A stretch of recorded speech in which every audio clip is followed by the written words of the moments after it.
The US is in nearly $40 trillion in debt. Japan's debt is double the size of its economy. When a person goes bankrupt, they can lose their home. When a business goes bankrupt, it closes down. But what about a country? What happens when a government runs out of money and can't pay its debts? No one comes to repossess its assets. The country is still there. So what does national bankruptcy really mean? In this video, I'm going to uncover the secret behind that paradox. Why countries default on their debt, what happens, who is affected the most, and whether leading economies like the US can really go bankrupt. Finally, we'll talk about how you can change the destiny of the country. 1. The nature of national bankruptcy. When people say a country is bankrupt, it's when a government can't or refuses to pay its debts when they're due. What collapses isn't the country, but trust. Everything in this world runs on trust. When a country defaults, investors and lenders immediately lose faith in that government's ability to pay back its debt. This means the country can no longer borrow money. Importing essential goods like fuel, food, or medicine becomes extremely difficult, and sometimes they have to sell off important assets to survive, such as Greece selling its ports and airports during its debt crisis. They might even sell off the entire country for another nation to manage. 2. Why do countries default? Corruption and poor management are the main reasons, but not the only ones. Excessive borrowing. Governments can fall into a debt trap when they borrow more than they can afford to pay back. As interest compounds, a large portion of the budget has to be dedicated to debt repayment, creating a vicious cycle until no one will lend to them anymore. Currency devaluation. The problem worsens when a country borrows in a strong foreign currency like the US dollar. If the local currency loses value, the government will need a huge amount of local money just to buy a small amount of dollars, causing the debt burden to skyrocket. Economic shocks. Major events like war, pandemics, or the collapse of a key economic sector can push a country to the brink. A classic example is Ecuador, where a drop in oil prices caused government revenue to plummet, leading to a severe debt crisis. Political chaos. When internal government factions are at odds, policies also change.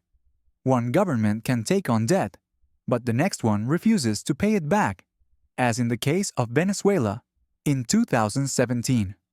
3. What happens when they default? When a country defaults, a domino effect begins. Credit downgrade and investor flight. Credit rating agencies will downgrade the country's credit score, causing investors to panic and sell off currency and bonds. This leads to a serious drop in the value of the local currency. Hyperinflation. The devalued currency makes imports incredibly expensive. Prices skyrocket, and the economy falls into a state of hyperinflation. Banking crisis. People, fearing their savings will lose value, rush to withdraw their money, causing bank runs. The banks don't have enough cash to pay out and are forced to close, causing confidence in the financial system to collapse. Social consequences. Businesses go bankrupt, workers become unemployed, and essential goods become scarce. Political instability increases, leading to protests and riots. All of this causes the most severe damage to ordinary people. 4. Can a country recover? Default is not the end. Some countries have recovered, but that's a long and painful road. They have to restructure their debt and renegotiate with creditors, or worst-case scenario, issue a new currency. International organizations like the IMF and the World Bank will intervene with emergency loans, but these come with strict conditions, including austerity policies like raising taxes and cutting public spending. However, there are still success stories. Uruguay, after nearly defaulting in 2002, implemented major economic reforms and received emergency aid, eventually becoming one of the most credible nations in South America. 5. Can wealthy countries default? This depends on how they borrow. The US borrows in its own currency, so technically, they can print more dollars to pay off the debt. But printing too much money would cause inflation and weaken the value of the dollar. However, the US faces a political risk. Debates over raising the debt ceiling. These debates have been enough to shake the markets and cause credit rating agencies like Standard & Poor's and Fitch to downgrade the US's credit rating.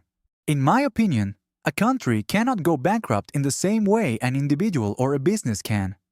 But when it defaults, the consequences are no less painful. It's not that the money runs out, but that trust collapses. When confidence in the government disappears, investors flee, the currency sinks, inflation explodes, banks fail, and jobs disappear.